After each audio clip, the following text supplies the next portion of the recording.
Howdy, fuckers. Ready for the weekend? I know I am.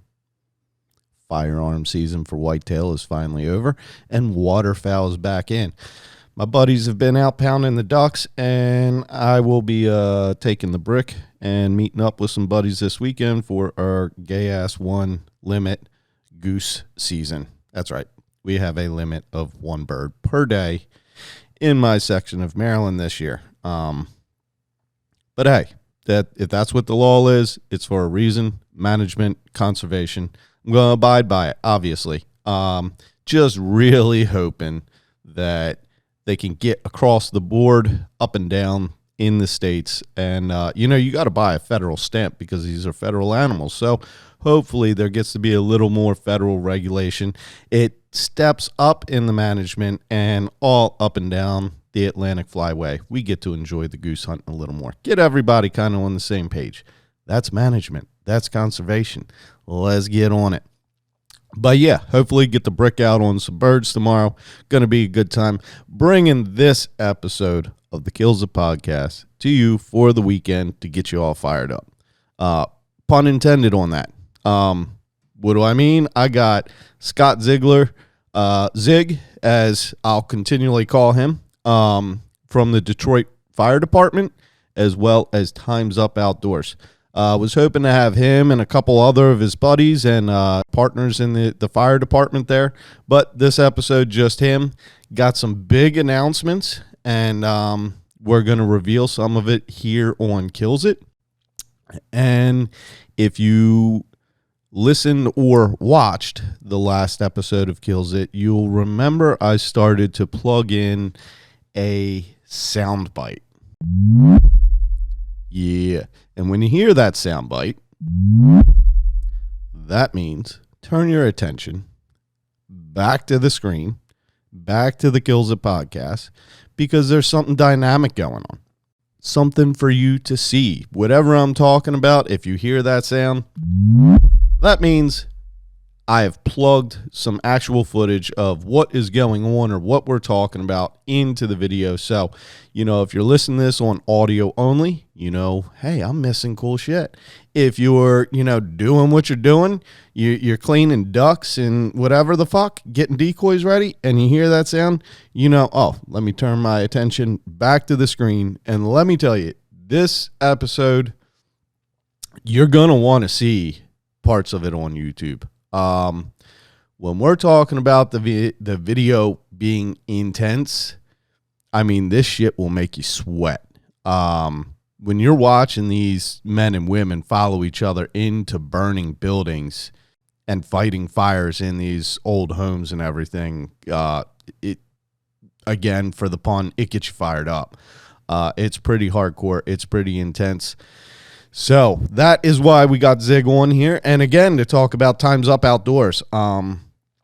3 firemen have put together an outdoor group, and they will actually be launching on Carbon TV. That is their big announcement.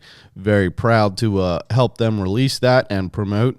And if you follow the videocast all the way to the end, you will see their intro video for Carbon TV, their announcement video for Carbon TV, if you will. Pretty awesome. And before we get this episode started, we are going to get to the Secretive Service Shoutout. This one, the sender wishes to remain anonymous, which it seems quite a few have, but that's fine. This isn't for the person sending it in. It's for, the person there wishing to recognize. So this week we have Tyson Trunkhill, owner of Sticks and Stones Archery. He hooks up service members with free work on their bows and tuning and things.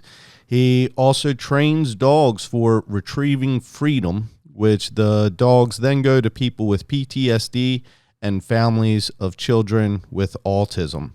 Thank you, Sticks and Stones Archer. You can find that on Instagram, Sticks and Stones Archer. Tyson Trunkhill. Helping out in the archery industry and giving back to servicemen and women. That's badass. You are recognized this week as our Secretive Service Shoutout. What is it for people now just listening that may not know what the hell I'm talking about? I've decided to do this segment at the beginning of each podcast called, again, the Secretive Service Shoutout. It's where you, the listeners, send in a shout out for someone that does a good service, and they do it kind of in secretive. They don't do it for the recognition, be it someone in the military, fire, police, paramedics, rescue, teachers, social workers, someone that makes a big impact on your life or others, and they do it for the good. They don't do it for themselves. They don't do it for recognition. That's who we want to give a second of recognition to. And again, thank you, Tyson Trunkhill, and thank you to the Anonymous that sent that one in. If you want to send one in, hit up the Kills It Podcast, Facebook. Better is Instagram. Just direct message me on Instagram. Really appreciate everyone and all that have sent in. Thank you. And yeah, it's the weekend. You want to get to the weekend, and you want to get to this episode. So I'm going to shut the fuck up. And with that, we got Zig from the Detroit Fire Department, and Time's Up Outdoors.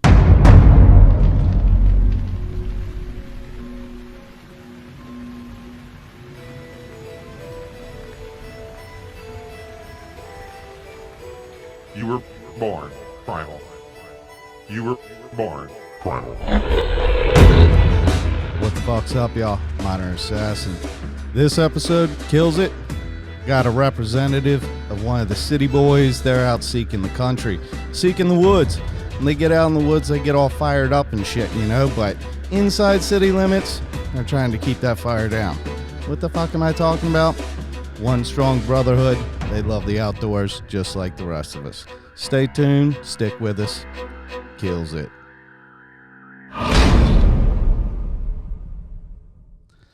All right, y'all. As I said, this dude probably stuck in city limits and is hating it right now. Tries to get out there as much as can. Pretty much, you know, same shit as all of us, right? Who wants to be stuck inside the bricks when you could be out playing in the sticks? So with that, we're going to say what's up to my buddy Zig. How you doing, man? What up, man? How's it going?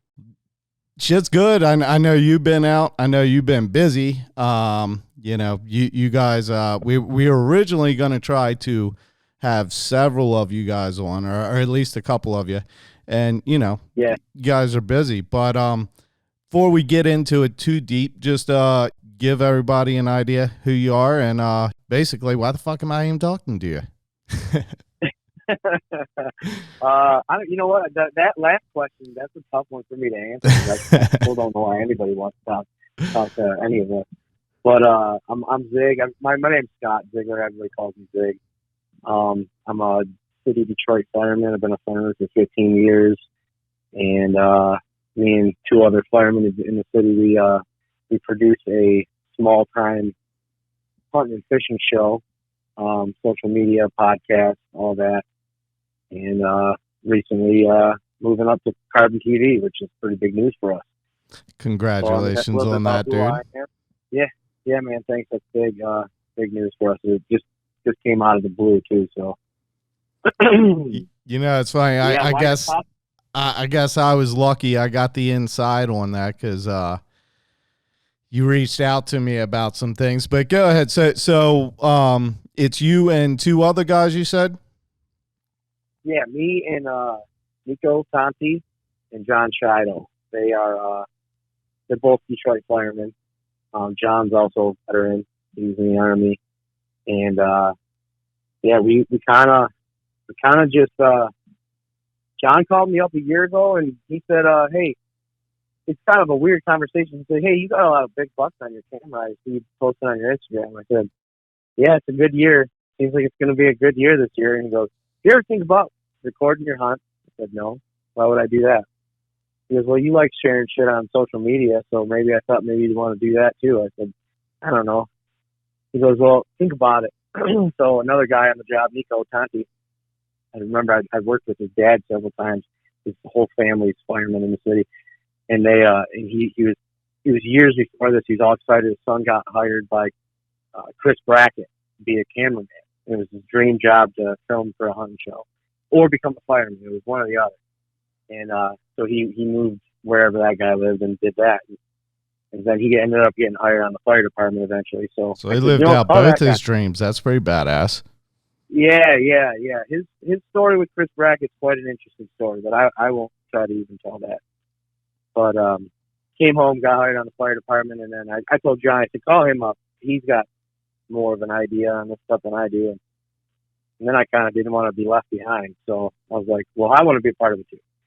So we just started filming shit and killing shit. Nico's a country boy and John's a country boy. And I grew up in the city and would go out to the country to visit my dad on the weekends. And I tried to pretend like I'm a country boy. And, you know, those guys were killing stuff every freaking day pretty much. I think Nico killed his first animal when he was like 7 with a bow. No shit. So we just started recording stuff and having fun with it. And recording a little bit in the firehouse. As much as we can, we kind of tread a little lightly with that. We're trying to figure out exactly where we can go with that kind of stuff. You know, people like seeing. Yeah, that's exactly what I was gonna say, dude. You know, first off, for everybody listening, if you go to at Times Up Outdoors, right? That's yep. Okay, at Times Up Outdoors on Instagram, you can see Scott and the other guys he's talking about, dude. I love watching your guys' story. There's nothing that just speaks more fucking Americana tradition and heartland to me than watching you guys cook up, you know, meatballs from a deer that was just killed by one of you guys and brought to the firehouse and cook up meatballs in a meal for everyone in the firehouse. And the processing and everything, like, to me, it just, that is the American roots and tradition, like, in a whole. And it's pretty cool that you're going to be taking that to the level of carbon, because for real, dude, I love watching your Instagram story for that shit. I always look for you guys' story.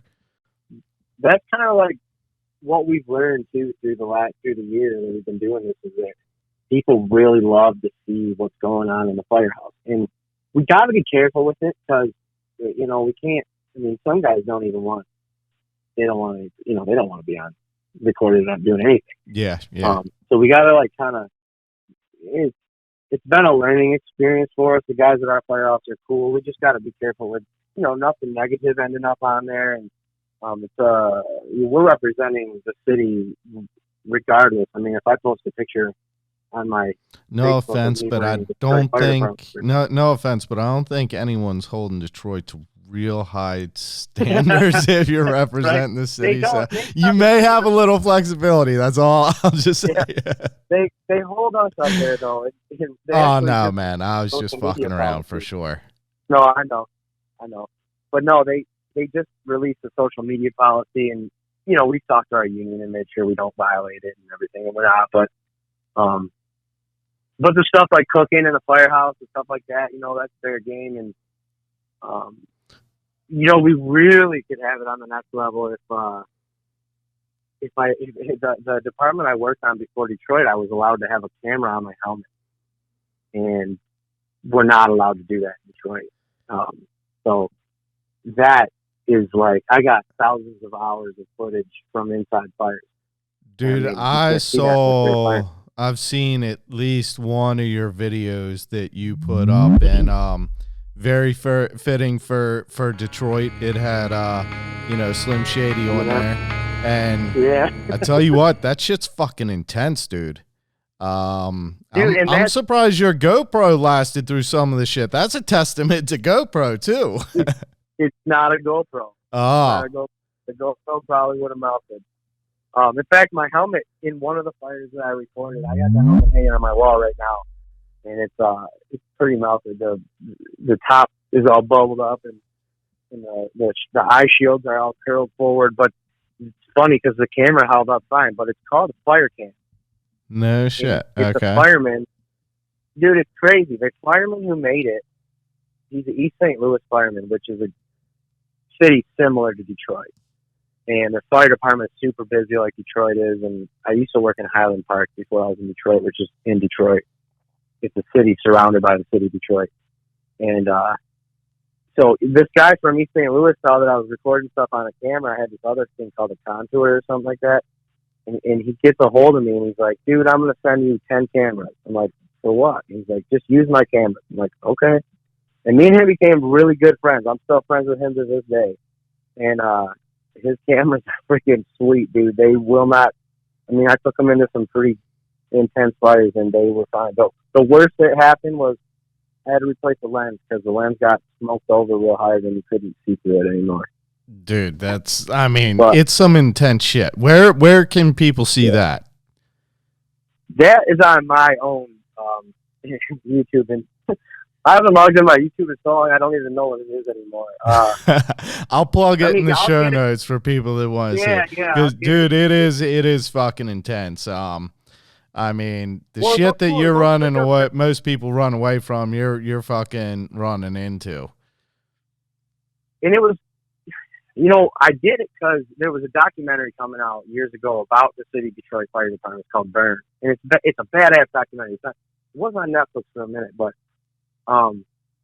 they were releasing all these trailers for it, and I'm like, man, that's cool. They got helmet cameras. I didn't know they did that, so I looked into it, got one for Christmas, and I just thought it would be a neat way for people to see what it looks like to us when we're doing our job, other than from a cell phone video from the street, because that's mostly what you were going to see, you know, on the news, or you could even find stuff on YouTube, especially from Detroit Fire back at that time. Still, right now you can, but so I threw one on my helmet, and we'd get a fire, and a lot of the fires never even made it because you can't see nothing. It's all black, especially if they're at night. I would think. But all the good ones, I'd throw them up on YouTube, and the guys at the firehouse would share them, and it was cool because, you know, whatever you share with your family or friends, and people started seeing it, and the videos started going somewhat viral, and I ended up selling a bunch of the footage to, like, ABC News bought some, and I took every penny that anybody ever gave me and put it into something at the firehouse, because I always felt like a piece of shit if I was making money off of something I did at work while I was already making money. Yeah, and I mean, and while you're doing that, you know, you can only get that footage because of the guys around you and the firehouse, men and women and around they were the ones in the video, not, you know, I was essentially the cameraman. Yeah. No, that's definitely noble of you. Yeah, so that was cool. That was a cool part of it. It gave us, you know, we bought some gym equipment, we bought just stuff for the firehouse, and then, you know, meat grinder for the sausages y'all always making and cooking up. Right. Yeah. So it also gave us a little bit of a PR thing, like, you know, it showed people into our world, and you know, I always had the mindset of maybe this will help, you know, next time someone goes to the polls to vote for that millage that affects the fireman's pay scale or something, or how many firemen get to go to work every day, or how many companies they have on shift. You know, maybe that would change their mind if they saw something like this, like, holy shit, these guys actually really run into these burning buildings and go do searches and try to find people or pets, or, well, and not even just a monetary scale, but even the fact that inspiring others to want to do it and follow suit, and I mean, essentially be a hero. You know, you guys probably don't look at it like that, but to each individual you help, there's no fucking doubt that you are a hero to them. No, and I think that most firemen hate that word. I get that, but and you know, it's not, and I'm not going to sit here and say the heroes of Detroit, but for the individuals you help, there's no fucking doubt that you are a hero in that person's life. And not saying, you know, you all collectively, you know, the individuals as well as the department. But what I'm getting at is it's really no secret that numbers in the department are declining. And because of that, it's kind of no secret also that the standards are kind of being lowered to keep numbers up. and, you know, showing some badass footage like that and showing like what it takes. I mean, dude, not everyone is capable of doing that, and seeing that and getting the adrenaline for people like that. I mean, that kind of shit, that's what's going to inspire someone else to maybe want to take suit and follow and enroll in the department as well. Well, it's kind of funny too, because I've actually had people.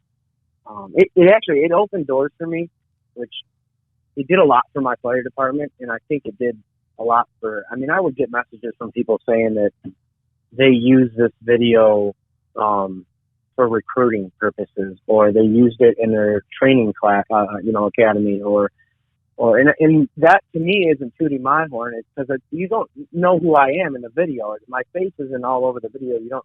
It's not like I'm, look at what I'm doing. It's you just take the video and say, this is a fireman. This is what it looks like. Here you go. You don't even need to say who it is or where it's from. Absolutely. But it shows people that, and I have gotten over the years. I've gotten people that have sent me messages on Instagram or whatever, YouTube, Facebook.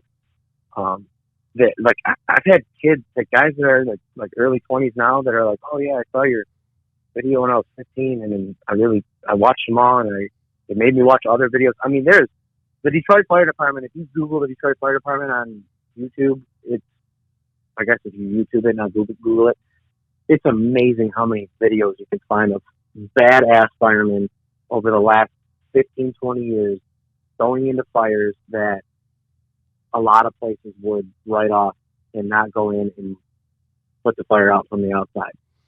And I mean, some of my videos are just added into the mix of all of those other videos of all of those other badass firemen that I get to work with and learn from. Because let's face it, those guys have been doing this job longer than I have and know more about it than I ever will. Because Detroit's slowing down. We're not getting as many fires as we used to, but we're still busier than most people.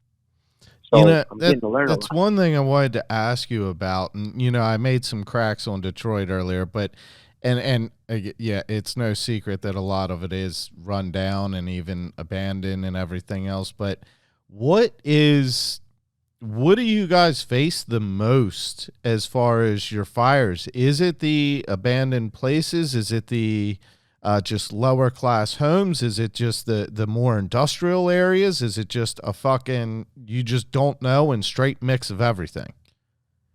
It is a mix of everything, but it's mostly arson, which the arson goes down slow. The arson goes down every year, but I would still venture to say that the majority of our fires are arson still, and I would say it's in most of it's vacant homes or vacant buildings, old commercial buildings, warehouses. But I mean, it's a lot of vacant homes. There was like 80,000 vacant homes in the city of Detroit at one time, which was not too long ago, like a couple of years ago. And I mean, there's all kinds of speculation on corruption on whether or not a lot of those houses have been burned down or torn down because the city got a lot of money to tear them down. I mean, I don't know anything about that, but I know that we're still getting a lot of there's word of it, Yeah, there's always something. I mean, you can go on. There's anything with politics involved. There's speculation. Something's going on. Yeah. Yep. Whether there's correlation or not, there's speculation and talk. Absolutely. So yeah, it's mostly vacant. Well, that's good. Thinking about like for the safety of people. But I would think though a lot of these vacants are not vacant though, correct? No, that's the thing is like a lot of people will criticize our department because we go into these vacants. And like I said, go on YouTube, type in Detroit Fire Department. You're going to find a million videos. And then what you'll find next is all the comments of all the other firemen from other places saying how stupid we are. Why did you go into that house? It's vacant. Let it burn. There's no reason risking your life, blah, blah, blah. Especially because most of these, I bet a lot of them are about to fall down anyway before the fucking fire even started. Yeah, well, some of them, you'd be surprised. These houses, they're old houses, dude. They're built well. They're built way better than the houses they build now. That ain't no bullshit. And I've had fires. I've had fires in houses that have burned 3 and 4 times, and we still go in them, and they're still standing. Crazy. I mean, you have a fire and then in you a have house, water damage on top of it as well with the fire damage, obviously, if it's been burnt more than once. Yeah, and I mean, obviously, it's a vacant house, it's just going to keep burning, but you go into a house, set a house on fire that's built in the last 15 years, and it's burning, and Tinderbox. you have so little time to get in there and get out. Whereas in these old houses, man, you can go into. It's actually, I prefer it that way because we get to have a lot of fun. We get to go. We pull up to a house with fire coming out of every window, and we can still go in there. Whereas you pull up to that in the suburbs, chances are the stairs have already burned out completely because they're rated for like 3 minutes of fire. The roof, the supports holding up the roof, none of that stuff is built the way it used to be built. And so we have an advantage. We have a lot more time to get in and do a search, go in there and actually put out the fire aggressively so we're not there all night. And there are a lot of homeless people in these houses. We find, I wouldn't say it's often that I find people in there. I mean, it happens, but you find evidence of people living in them. I mean, so you would house. think a lot of them may have just left as soon as the fire started. I mean, and they're just going to get the fuck out of there. They're not going to hang out. Typically they do if they're, if they're lucky, I guess. But yes. But yeah, they're homeless people and they're living in vacant houses. I mean, if you were homeless in the city and they had 80,000 vacant dwellings, where would you go? To a freaking vacant dwelling. And even then we get warming fires in the wintertime. Sometimes they set fires in these houses to keep warm. Yeah. And it gets out of control. Next thing you know, the whole house is on fire. Yeah. But, yeah, there's a lot of arson. There's a lot of, winter time you get warming fires. You get, I mean, I always say that when I die, regardless of what you believe in, if you get to ask anybody questions when you get up there or wherever you go, I want to ask why and who was setting all those fires in Detroit, because it's crazy how many fires we get. It's insane. It's insane. And if you look at the 80s and 90s, it's insane. It's even more insane. I believe it. I mean, and it's not outrageous to say there may be some political play in it. Obviously, you're not going to take a side or rumors over the years. I'm sure. I mean, over the years, there was a time when Devil's Night, which is the night before Halloween. Do you guys have Devil's Night where you're from, Maryland, right? Yeah. So is Devil's Night a thing or Mischief Night? Yeah.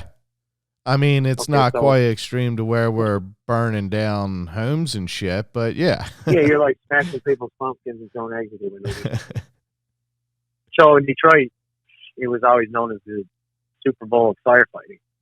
And there's photographers that will come from all over the country that will ride their cars around the city of Detroit at night, listening to a scanner, and they'll just go from fire to fire to fire and take pictures and video. And I'm talking, not even exaggerating, there's video on YouTube of like 30 or 40 photographers standing across the street from a house on fire while the firemen were putting out the fire. And in 94, I think, there was 810 fires in like 12 hours. And when I say fires, I don't mean like little bullshit. I'm talking like 810 houses got on fire. Jesus. In a matter of 12 hours. Well, hopefully... That's like a 10-year record for most places. Yeah, that's insane, dude. Well, hopefully some of them just standing there with the camera watching, followed suit with you did and put some of the money from what they're capturing back into the departments, because if not, they can all go fuck themselves. But hopefully, hopefully they do. A lot of us have become friends with some of them. Some of them you don't ever know who they are, but a few of them kind of become regulars, and they're always around. I got a really good buddy. He's a New York City fireman. His name's Danny Alfonso, and I met him at a fire. We had 2 dwellings going on Florence Street in 2000. I don't even remember what year it was. It was in the middle of summer. It was hot as hell. We had 2 houses on fire, and he was outside taking pictures, and I came out and needed a new bottle so I could go back in. And he helped me. He changed my air bottle for me so I didn't have to take my tank off. And he just switched out my bottle for me, and I could hear him talking to me. He had a New York accent. I was like, wait, you from New York? Yeah, I'm a New York City fireman. I'm like, what the hell are you doing here, dude? He's like, well, I just come to take pictures. And then invited him back to the fire. I'm like, come back to the firehouse after we're done here. And he came back and hung out, and I've been friends with him ever since. No shit. That's pretty crazy. Fireman. Yeah, he works in the city of New York. He works in the Bronx. Now, before we get too far off of this, I want to go back to something you said a minute ago. You were talking about the old structure and the old build of these homes and how they're just more sound. You know, they're built with real wood, not matchsticks and paper like they are now. You know, you're talking brick and oak and, you know, solid hard wood and everything. But what you said, and I don't know that you even realized you said this, is you said, we get to have some fun. Yeah, you're talking about entering into a burning building, and you just nonchalantly said, well, because they're built strong, we get to have more fun. And the way you said it, you didn't even think about it. No, I know. Me being a little fucking wacky, I kind of see, I could see where that could be fun, but that's fucking crazy at the same time, bro. So, disclaimer. I don't want anyone's house to burn. Absolutely, absolutely.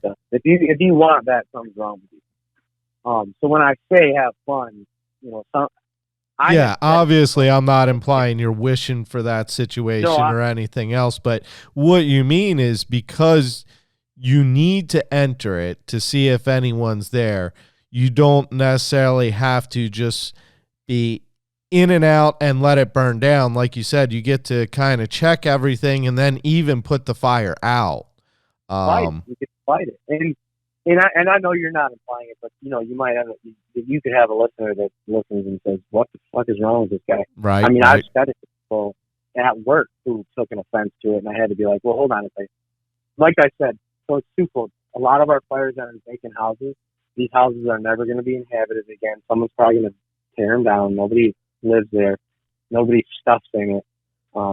So when we get a fire, most firemen, you tiptoe around the statement of, I like to fight fire.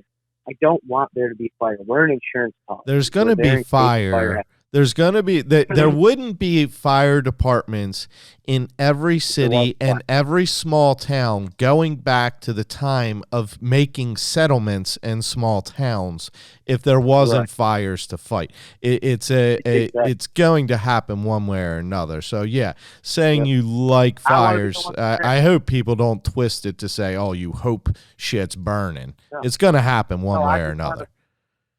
I just want to be there when it burns.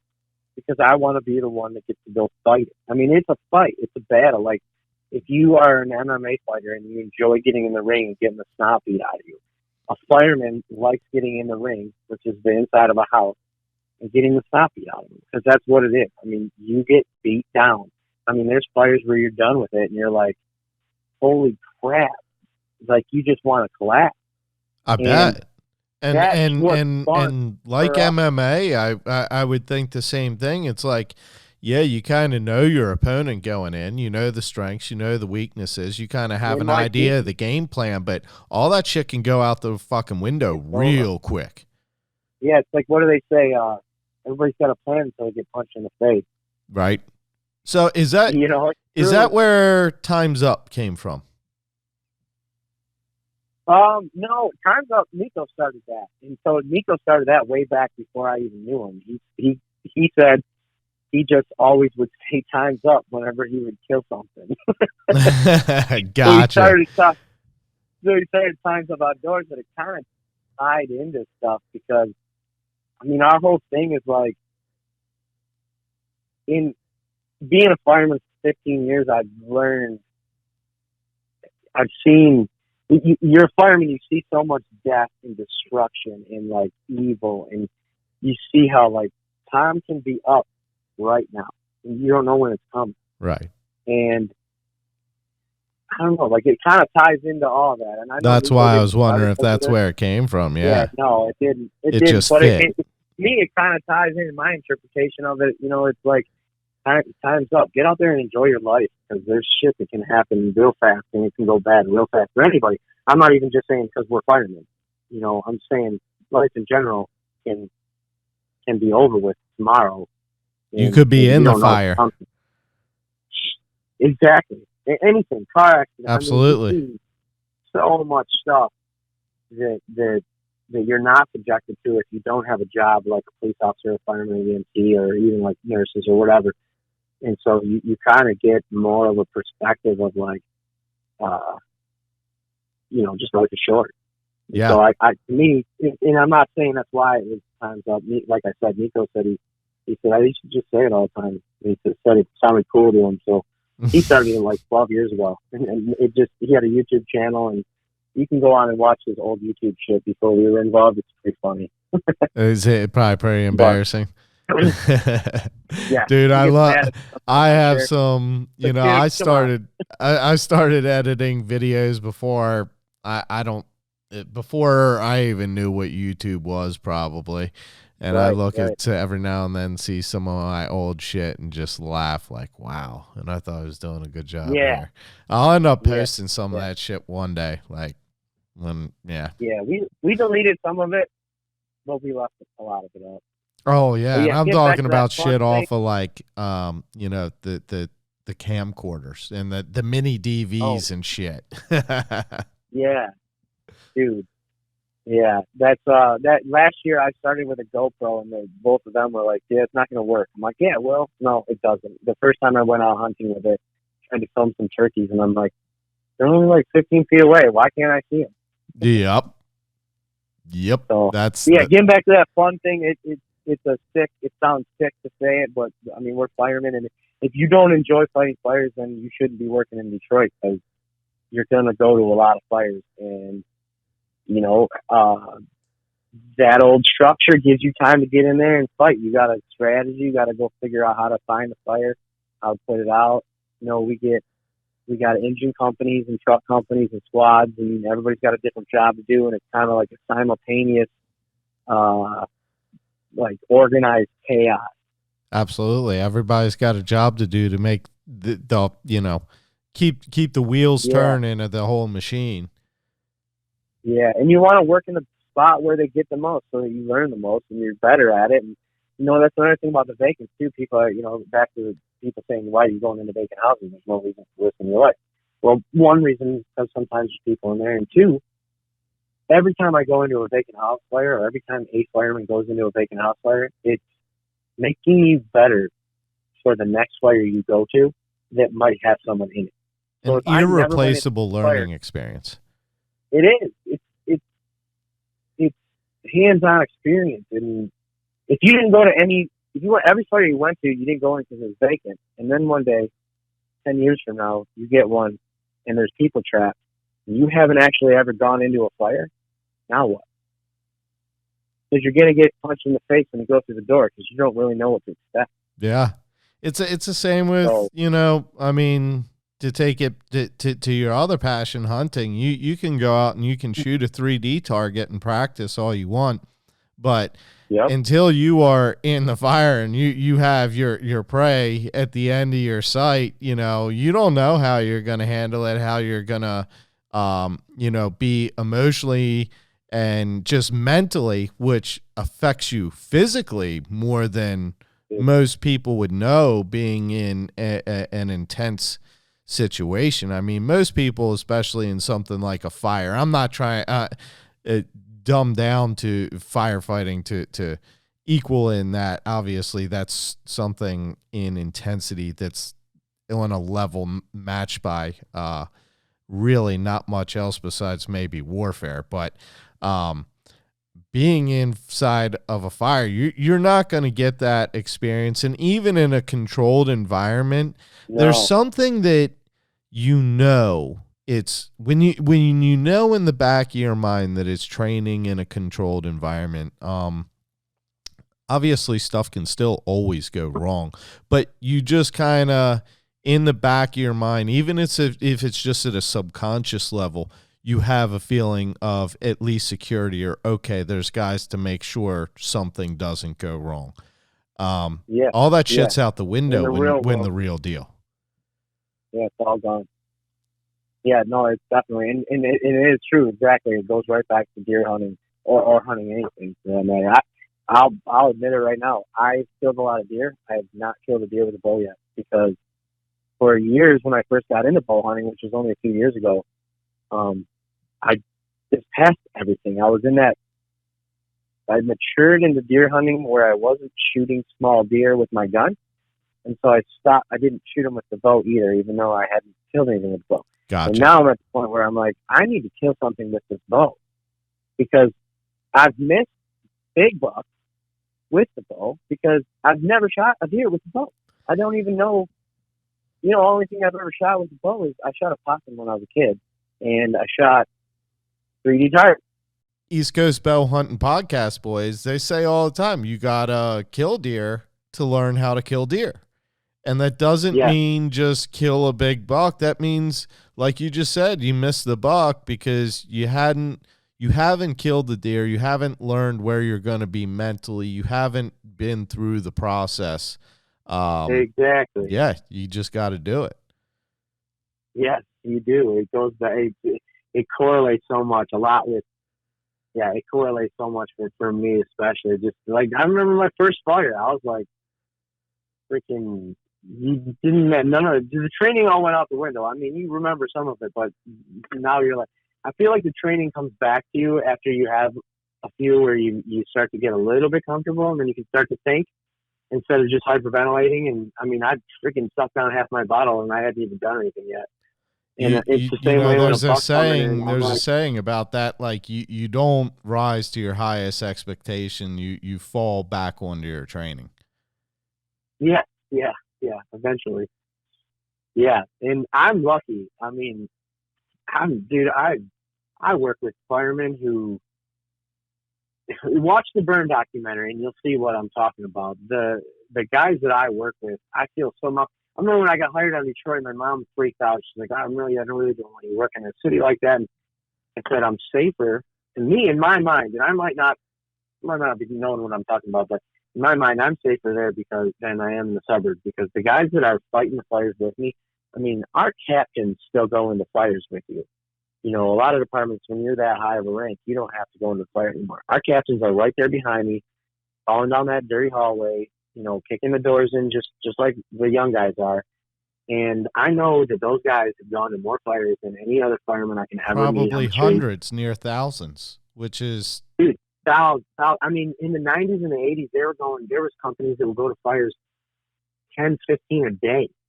Jesus. And I work with those guys. Those are my captains and lieutenants and sergeants and senior men. I mean, even guys that haven't even made rank yet that have 20 years on, it's, I'm lucky where I'm at.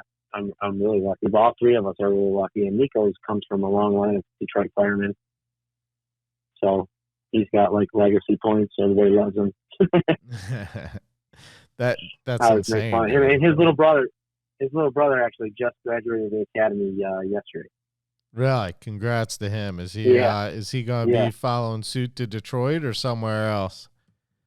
He's in Detroit. How it works in Detroit is you get hired in Detroit and they put you through a 22-week academy. So while you're in the academy, you get paid. So you're an employee of the city, but you're on probation. So he has 7 months now to prove himself. You get a year from the day you start. The first 6 months of that is in the academy, and then the rest of it is in the firehouse, where you're evaluated on your firehouse, how you are at the firehouse and how you do at fires. And then at the end of it, you get your badge, and then you're confirmed. And I'm sure he's going to have it even tougher being Nico's little bro. I mess with them because I say they have it easier, but to be honest, they have it worse. That's what I'm saying. I bet I didn't have anybody. Nobody. If you don't have a fireman, a dad or a brother, nobody knows who you are. And B, you don't really have anybody else's reputation to tarnish. And they have their dads, their uncles are all firemen, their grandpa. Like they have to hold themselves to those standards. And the Tontis are like the legend. They're like Nico and Hunter. His brother's name is Hunter. Their dad is one of the best bosses I've ever worked with. Their Uncle Tracy, he is.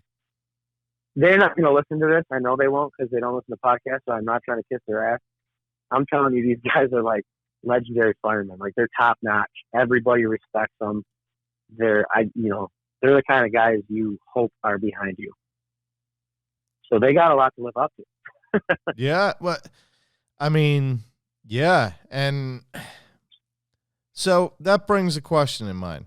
You're talking about these guys, they have the legacy, let's call it, of being a fireman and holding themselves to these standards. And, they're known in the department because of their uncles and their brothers and fathers and grandfathers. And you kind of said you skated through relatively easy because no one knows who you are if your father or brother isn't. I'll tell you the truth. I screwed myself. The helmet camera thing, nobody liked it on Detroit.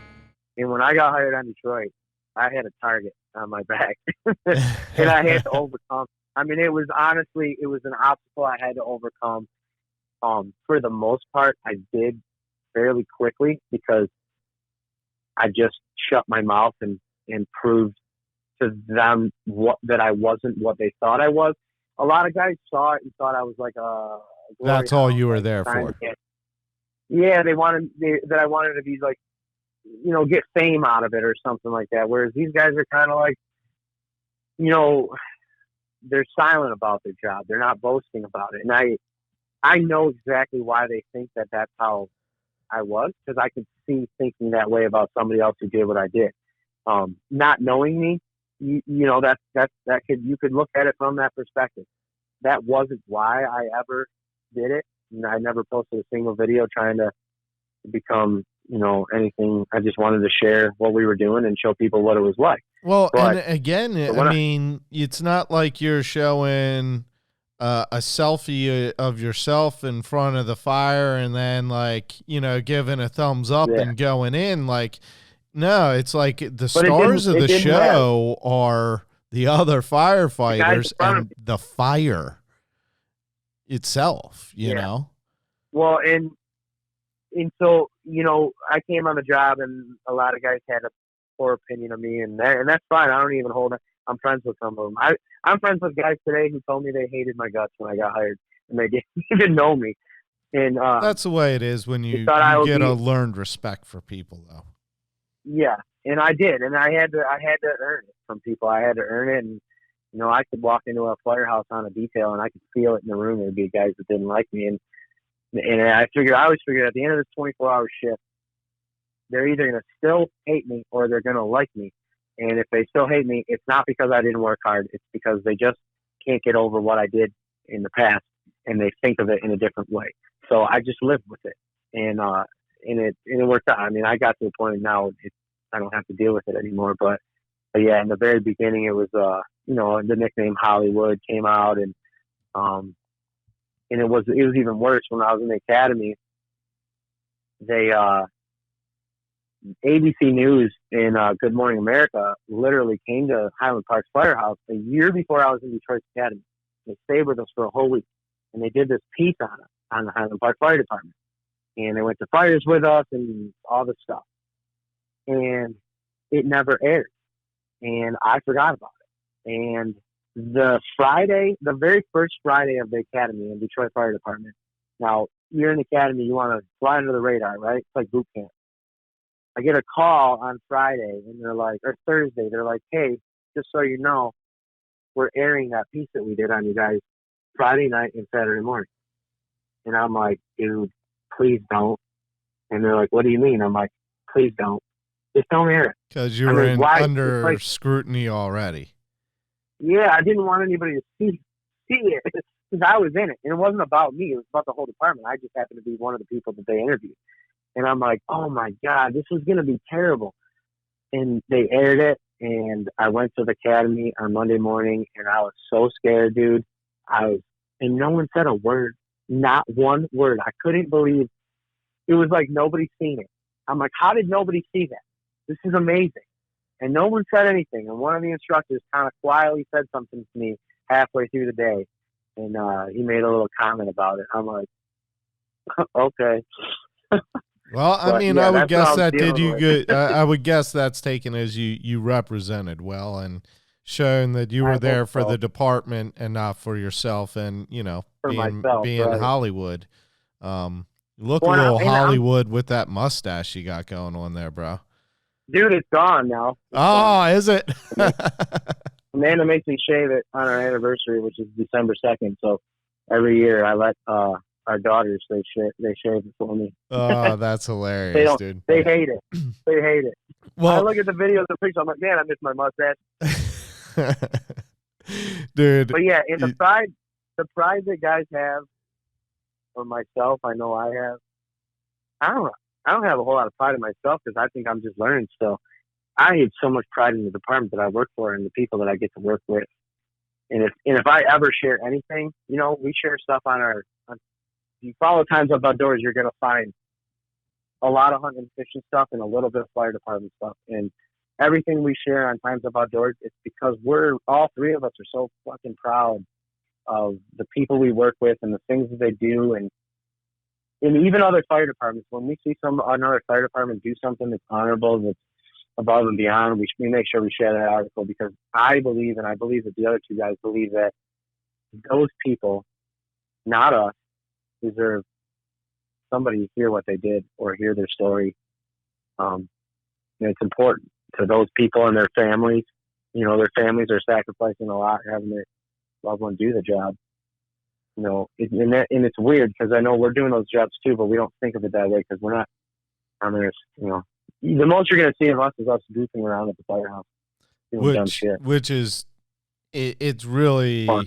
Yeah, it is cool to see. And it's cool that kind of all three of you guys kind of post your own things on the Times Up Outdoors and on the story and everything, because you get the different perspectives, especially when you guys start just kind of little wars about shit in ways, it's definitely fun to watch, but but taking it back to, like you said, the family thing, that's kind of where I was going with that question before we start talking about the target on your back is not the how easy or tough maybe it was because of family, but why did you decide to become a fireman? Like you said, most of these guys are following legacy, and it's just something that, and it's the same here. That there's just generations of guys that follow suit, whether it be, whether it be military, whether it be police, whether it be fire. It's kind of the same thing. So where did that come in for you then?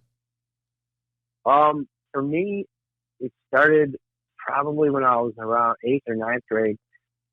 You were a fucking pyro, weren't you? Yeah, no, I lit something on fire. Okay. The fire, you'd actually be surprised at how many guys have that story. Oh, two of my good buddies burnt down several acres of woods in 7th grade. But anyway, go ahead. Did they become firemen? No. Oh, there's a lot of guys that became firemen after those kind of stories. No, that's not my story. But no, one of my best buddies growing up, Eric, his dad was a Detroit fireman, and he's since passed away now. But he worked at Engine 58 Squad 6 over on the east side of Detroit, and I just thought it was the coolest thing in the world. And then when we turned 16, we would drive down there and hang out at the firehouse. We'd go have lunch with him, and he would pull out all the equipment and show us all the stuff. And we followed them to a couple fires one day, and I remember following them to a fire. It was a apartment building up above, like a storefront in I don't know, some places probably where you're at call them like a taxpayer building or something. But I just remember we were sitting there watching it, and I thought, holy crap. It looked like it was just the coolest thing in the world to do. And it looked like it was an adrenaline rush. It looked fun. I mean, we were following the fire truck, which we shouldn't have, but they were going so fast down the road, and their sirens on, and the whole thing from start to finish, the bell going off to them cleaning up the fire. And laughing with each other and high-fiving each other. And, you know, they're dirty, they're covered in soot, they're soaking wet, and it looked gritty, and just, I just wanted to be a part of that. And it looked like a cool, like a team kind of, I guess. And so I just decided that I wanted to be a fireman. And I take that further. I wanted to be a fireman in Detroit. I didn't ever really aspire to be a fireman anywhere else. And once you get into the fire service world and you know how hard the job market is, you kind of take what you can get. So for a little while, I didn't. It took me a while to get that dream, but yeah, that's what it's my buddy's dad that really inspired me to do it. I think when 9/11 happened, I would say that probably pushed it a little bit further, just watching that on the news and seeing all the firemen and what happened to all the firemen there. And, you know, then seeing people that I knew from Detroit pick up trucks and throw all their gear in the back of them and drive out to New York to go help dig through that mess. And, that was something else that pushed me a little bit further into the want, you know, to work there. And Detroit's my city. I mean, I grew up outside of Detroit, but Detroit's my, you know, anybody resonates with the big city where they grew up, you know, where they grew up, and Detroit's it for me. So I wanted to be a part of it. And, yeah, it took me 10 years. I applied in 2003 and they didn't hire me. And then I became a volunteer fireman. I moved out to the sticks and I became a volunteer fireman, which was awesome. My dad lived out in the country, and I moved in with him, and I made friends with all these people that were, you know, hillbilly types that I really got along with well. And I was a volunteer fireman for 3 years, and then I ended up moving back to the city and getting into E-Course, which is another city, and then Highland Park. Is that what got Detroit, you into the outdoors? No, my dad was always a hunter, and my stepdad was a hunter, but more of a fisherman. So I went fishing with my stepdad a lot, and I would always hunt with my dad. Every weekend in the winter, we'd go rabbit hunting, and we would go deer hunting. And, you know, he got me into all that, and him and my stepdad. And so I've been doing it since I was a little kid. I just didn't have the opportunity that John and Nico had where they lived. You know, I was always envious of those people. Right. And then it was, you know, your best friend's father, another father-like figure and mentor that got you into the firefighting. Well, he was the same way. Eric's dad was also an outdoorsman. Eric's dad was a big-time bird hunter and deer hunter. And Eric, he's also a Detroit fireman too now. And actually, the two guys that I grew up with, they were my closest buddies. All three of us kind of were inspired by Eric's dad, and we all became Detroit firemen eventually. We all became Detroit firemen almost at the same time, right before we turned 30. So it's kind of cool. We went our separate ways, did our own thing, and then ended up where we wanted to be in the end. And we all grew up in with fathers that liked, you know, the outdoors and got us involved in that kind of stuff. Even though we lived in the city, they took us somewhere where we could do it. That's awesome, man. Yeah, like I kind of said, opening up, you know, you it seems like you're escaping out to the outdoors pretty regular too. I'm lucky, man. Amanda is amazing, and she really puts up with a lot of bullshit from me. Because she's not really into the outdoors. Yeah, well, except that mustache. Yeah. Yeah, she hates that. No, dude, she hates that, which I think helps me during deer season. She doesn't want me at the house. There you go. There you go. So yeah, no, I get to get out there a lot, and with the kids, she has 3 kids from a previous marriage, so I have 3 stepkids, and then we have our own son, and her kids right away. Her oldest son often wanted to ask me if I would take him hunting early on when I first met him, and so that was cool. I got to connect with him on that level. Him and his father have a really good relationship, and they're into sports, which I'm into sports, but not to the extent that they are. Like his dad's a big time football guy, and I love football, but not like that. So I needed something to connect with him. And when he showed interest in that, in deer hunting, I was like, yeah. And it took off. So he loves hunting. And then the two girls, they were like, well, when can I go? And now both of them have shot deer. And now, Owen's only 10 months old, so he can't shoot one yet. A couple months. That's awesome. That's awesome. Take him out for the youth hunt next year. This whole kind of thing, it's all wrapping them back around to traditions. Not only traditions, but yeah, traditions and mentorship. That's what we wanted to show with Time's Up Outdoors. I mean, to kind of shift gears and talk about that a little bit, regardless of what, with or without getting on Carbon TV, that was an opportunity that came up out of nowhere recently. We never really thought that would happen, especially not this quick, but we're all from similar families. We love showing the fire department stuff, but we really love the tradition of the outdoors and hunting and fishing and, whatever, camping, hiking, just being out there and what it does to bring people together and teaching these kids responsibilities and not mentoring, and not only kids, but adults too. Absolutely. We're really big on bringing new people out.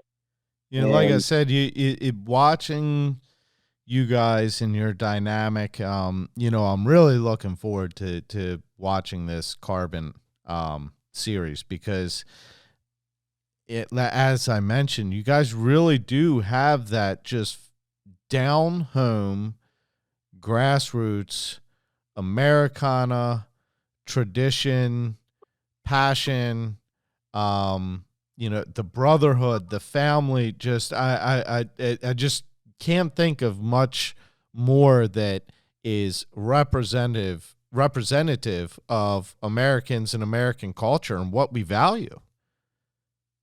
Yeah, and I appreciate you saying that because that's what we kind of aspire to show in through our content. And I think you guys do it very well because, I picked that up and followed on that right away. And, I would think that, of course, you got to be very careful in what you're doing and how you're representing and what the department or the city would allow you to show. But I really think that right. If they don't already, they're going to recognize you guys as good representatives because I just really do like what you guys are putting out. You'd be surprised. We kind of got in trouble, but I would believe that. Now, we got in trouble. We made a mistake and we did something we shouldn't have done. Yeah. I remember you talking about that and that makes sense for it was kind of just that it was just a product was seen with the department. So and but of course there is a limit, but that being understood, I think you guys are good representatives. Yeah, and I think that's what helped us in the situation is everybody that had our back was like, look, these guys are not doing anything negative. They're doing a positive thing. And not only does it help, I mean, we're not just, I think being Detroit firemen, we get to reach a demographic of other first responders that connect to us right away, which is really cool and has helped us grow fairly quick. But it helps us reach other people too that aren't firemen or first responders. And that's what we want to do. Everybody's faces in their phones nowadays.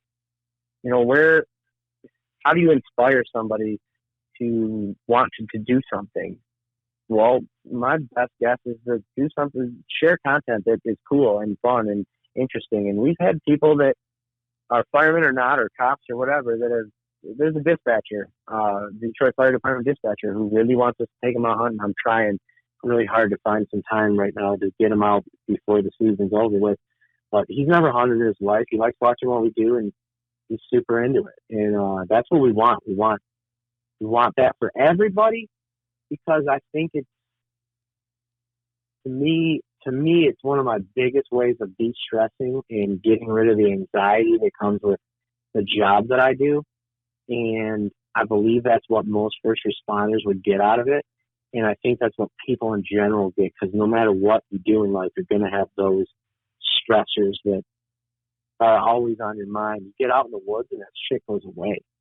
Yes, I absolutely. You get out in the woods and it's gone, and all of it together. I mean, the traditions, the family, everything you were just talking about.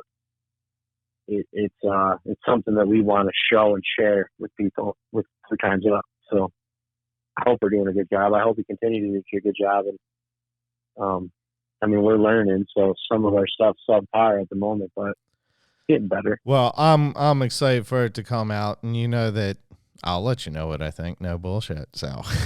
Oh yeah, man. Oh yeah, I want you. Kind of like we started following each other on social media and got in contact and have been talking for a while. And when this carbon venture just kind of came up out of nowhere, you reached out to me about a couple of the Reach camera arms, and if maybe I could help you guys out with a deal or something, because this is a just kind of surprise, a new venture, and I mean, equipment is not cheap. And then you sent them to us. Well, first you're like, it'd be awesome if you could help me out. If not, tell me to go fuck myself. I understand that too. I was like, send me your number, and called you up. And I said, well, if I'm going to tell you to go fuck yourself, it's going to be, not through text, so. Yeah, right. But you guys ended up purchasing some, so I helped you out with some to outfit you guys, because I really do believe in what you guys are doing.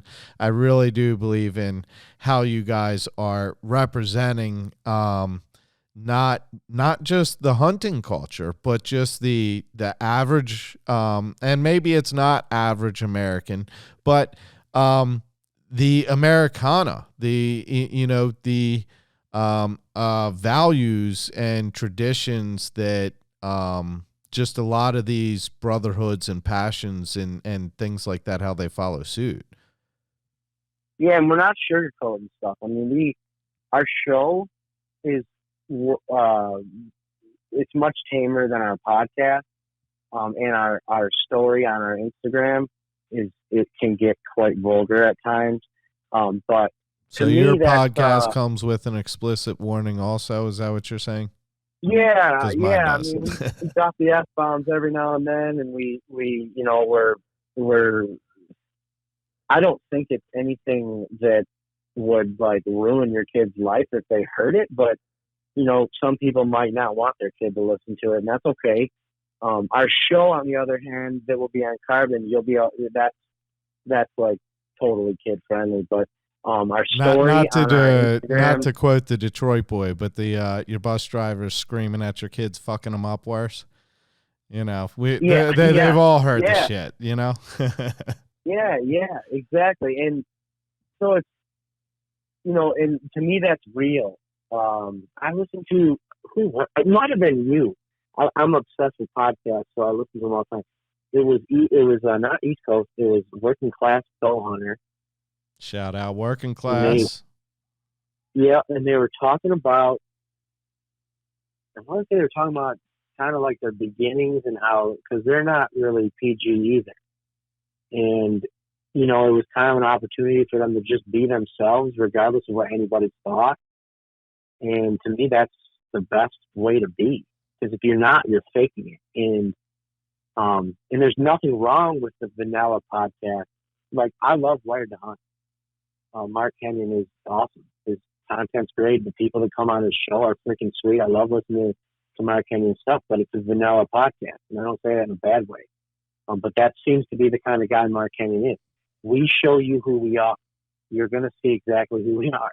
Amanda's always like, you said the F word a lot in that last podcast. I'm like, I say the F word all the time, and you always yell at me, so what's the difference? Right. I think, for myself, for me to not cuss, I have to think more about what I'm saying, about the words that are actually coming out of my mouth versus the content and context of the words coming out of my mouth. Exactly. By the way, your Reach speaking of, real quick before I forget, we actually talked about a bunch about that in the podcast that we did today, which should be airing soon. Awesome. And we do plan on doing a review video on it. It's definitely been a dude, that awesome camera arm that you had, I had one of them fuckers. Like, oh, it was I terrible. don't even know. I upgrade. I don't want to talk about what arm it was because it was a piece of shit. And I had one, and then I upgraded to a third arm, and I loved my third arm camera arm. But you know, that's kind of a story in its own as to where that one disappeared to. And then there's we want to have you on our podcast, and we're going to ask you all about that shit because we want to know about how all of it got started, how you ended up making your own camera arm, and because I mean that's like you just said, that's another story. Oh yeah, which for sure. Dude, yeah, you guys want to get me on your podcast sometime? Yeah, no doubt we'll set that up. Yeah, because that's gonna be about you. I don't really love talking about myself or Amy and John don't either. Yeah, I don't feel like talking about myself on my podcast either, you know. So I get it. No, but I love the concept you came up with when you said you're doing a podcast. I didn't think of it in a bad way, but I thought, oh, it'll be another hunting podcast. And as much as you are going to talk about hunting because you're a hunter and you're a fisherman, but I like the concept that you came up with to talk to people about other shit. I mean, it's interesting, and that's the kind of shit I like.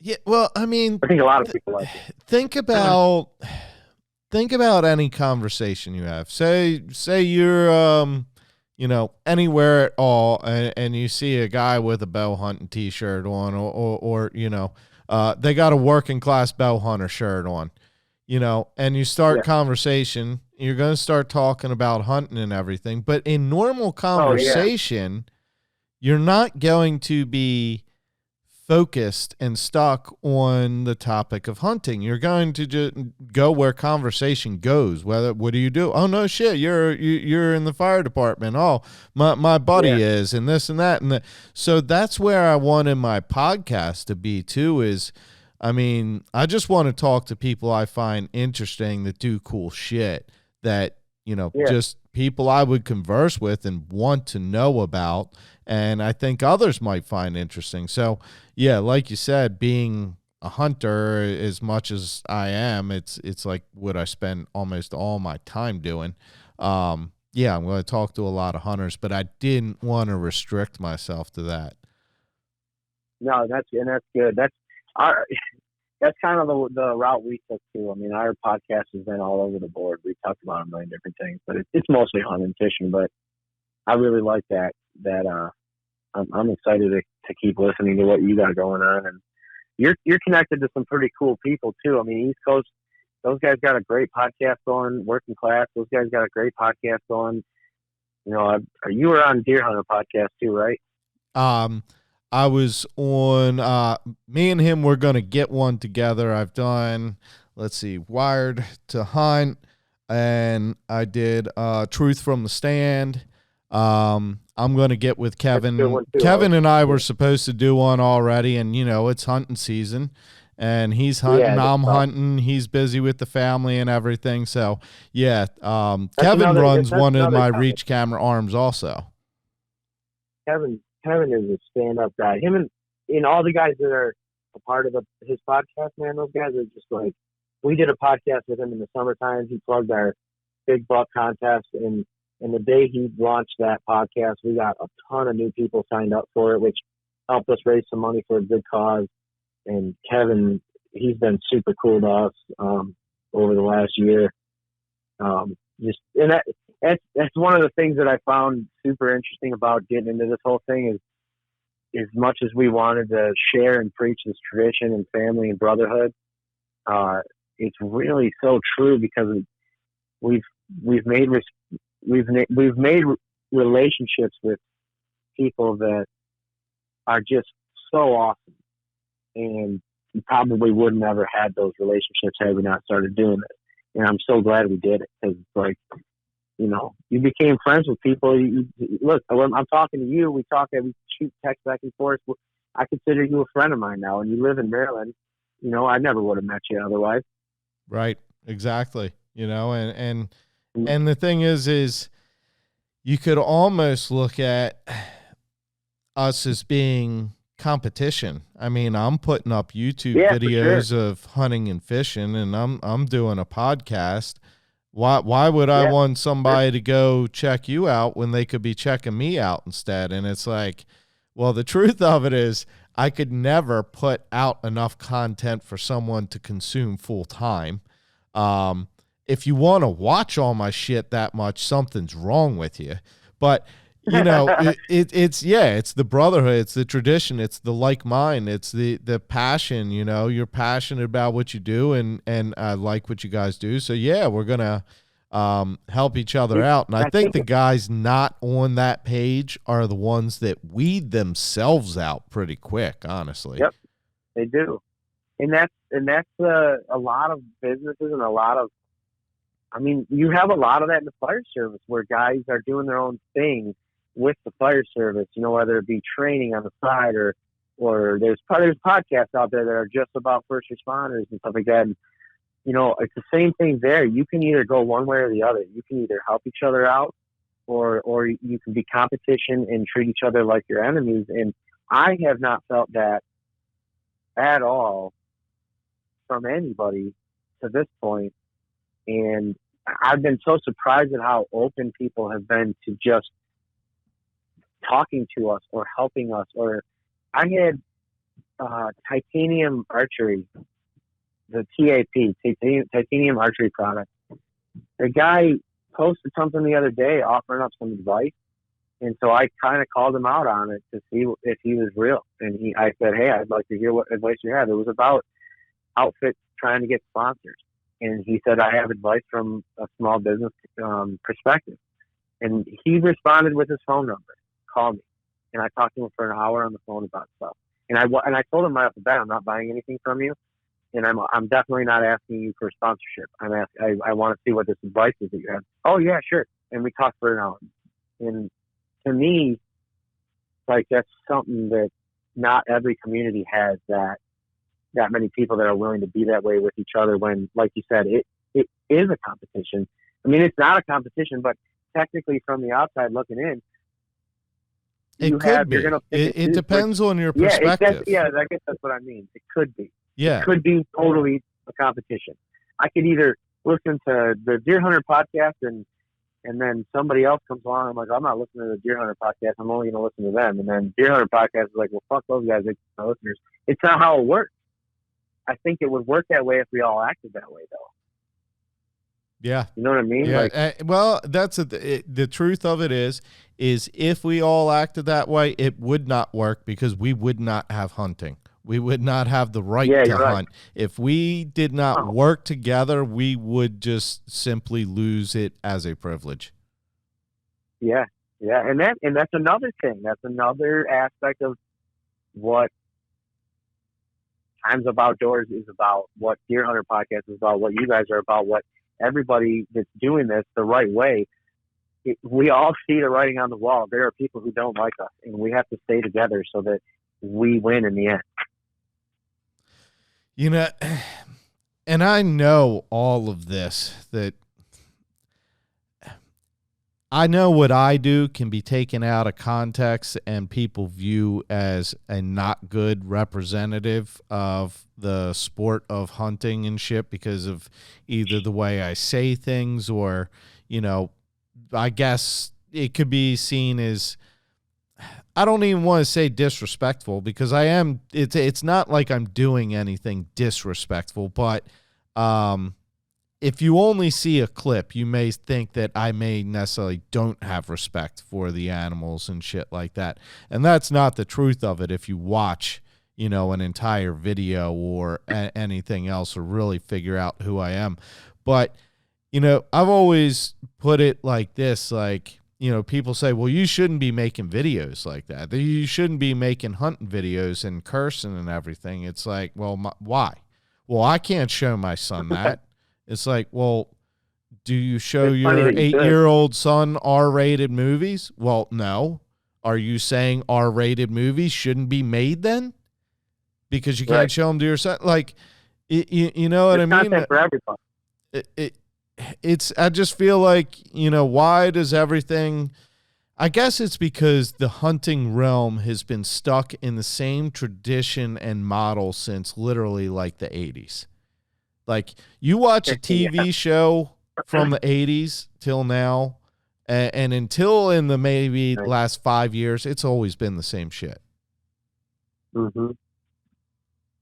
Yeah, you ain't lying.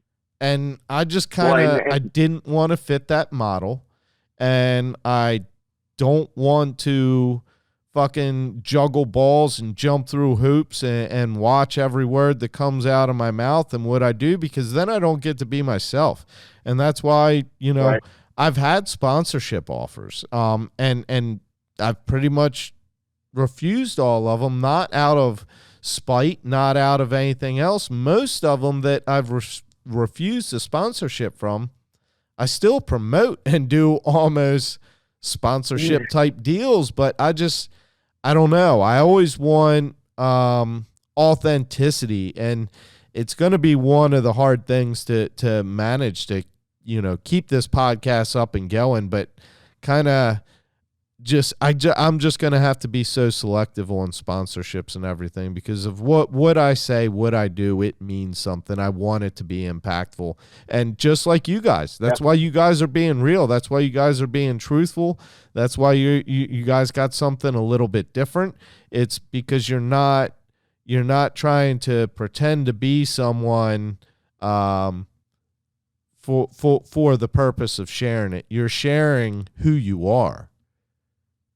Right. And then that even goes with the sponsorship thing. I mean, we don't aspire to be like sponsor free, but at the same time, we don't want to be sponsored by somebody we don't use or like their product or what they have to offer. And we're not going to fake something. If we don't like it, we're not going to use it.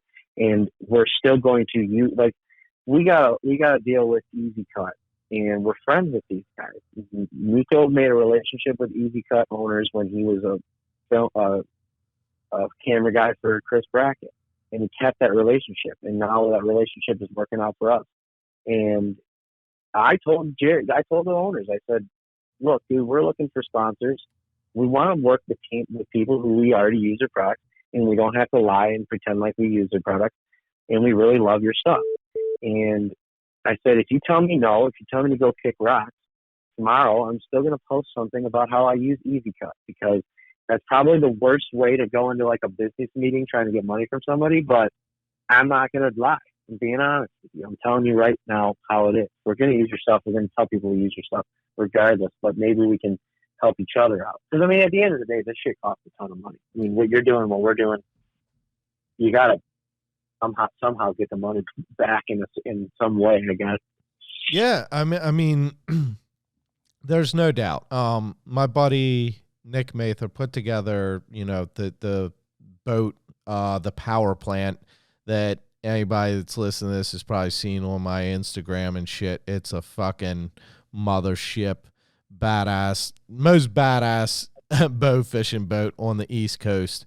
Yeah, that thing is so sick. Yeah, you can check him out on Working Class Outdoorsman. But, it for smaller brands and everything too, and companies you use and believe in, doesn't mean just because they're a company and maybe even a known company that they got a lot of money to flex around. So, one of the companies that we use and like a lot is RPM Bow Fishing.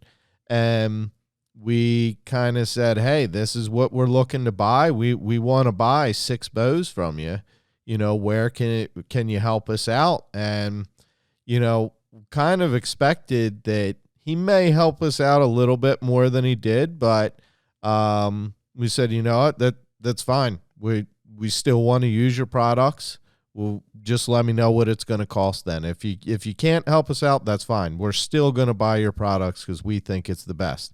And he came back and said, man, that is not the response I was expecting.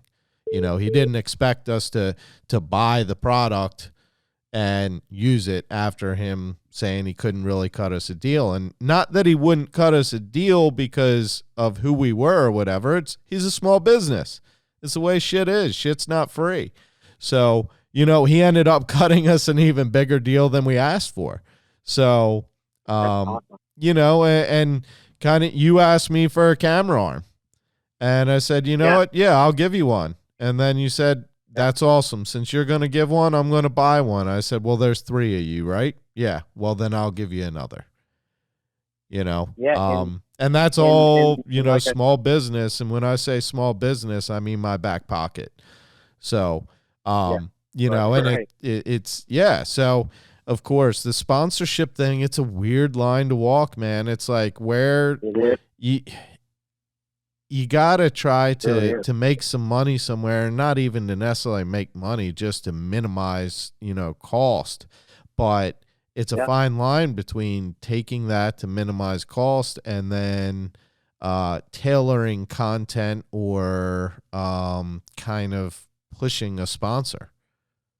Yeah. Well, and for us, we're lucky in the fact that none of us aspire to quit our jobs. We have a great career, and we don't need to quit our jobs. We don't want to. So we're not trying to turn this into something we do full time, which gives us the opportunity to be picky. And we don't have to jump on board or in bed with somebody that we don't necessarily trust or like. And we've actually even started looking at stuff outside of the outdoor industry. Makes sense. You know, yeah. I mean, same thing I did. You know, I'm branching outside of that because the outdoor industry, it's weird. It's almost often viewed as, you know, hunters it's a shared passion of hunting, but almost like that's the only commonality that we have or something like that. You know, and there's just so many more common things to the general lifestyle of the hunter, I guess you would say. Yeah. We're talking with a company that, and this might never turn into anything, but we're talking with a guy that, he's actually a fireman from out of state, and he has a supplement company that specializes in like natural, like, sleep and rest and recovery supplements. And, I think they have a pre-workout, but they do like some CBD stuff, and like he started the company because he wanted to help firemen and first responders deal with PTSD. And it's a huge thing with first responders. Fucking suicide, dude. It's like one of our leading causes of death. What's the name of his company? It's called Paragon Recovery. And if you Google it, there's like a bunch of different, you gotta like kind of type in like Paragon supplements. And how do you spell that? Just to give him a shout out, because obviously he's doing a great thing. Yeah. Paragon. Let me make sure I have that stuff right. And like we were talking the other day, I said, you know, I've never taken anything you sell. And he's like, yeah, I was actually going to ask you if you wanted me to send you stuff. And I was like, yeah, we would like to use some of your stuff for a little while before we, you know, talk anymore. And he's like, yeah, definitely. So he's sending us some of this stuff. And cardiac arrest is one of our biggest causes. It's the number one killer for firemen. I work for a nonprofit, and we give out grants for fitness equipment in firehouses. I've been working with them for 4 years now, and it's brought me into a new world of like learning and knowing why firemen are having heart attacks and why we have such high numbers of suicide. And our sleep and our recovery is such shit. We eat like crap. Our sleep schedule's all out of whack.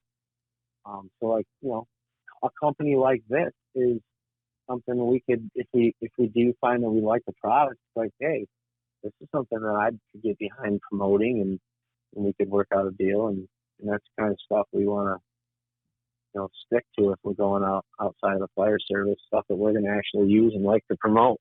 Very cool. Yeah.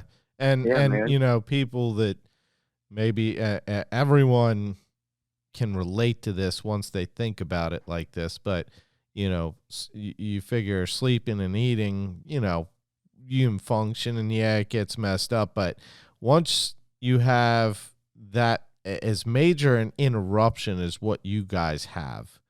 Yes, One thing, and they just compound. It's one thing. It's, you didn't get the rest. Well, then maybe now you get back. All you want to do is sleep. So then your appetite's off even worse. And then, you're not sleeping right even more. And I'm up all night at the firehouse, and when I come home, it's Mr. Dad time, because Amanda, she's a sergeant major in the Army. She goes to work when I get home, and I'm dad for the day. I don't get to take a nap, and then I get to do it all over again the next day. And I'm not complaining at all, but it's just so it's part of the lifestyle. Yeah. And there's something I didn't even mention earlier. I worked for a company called O2X out of Boston.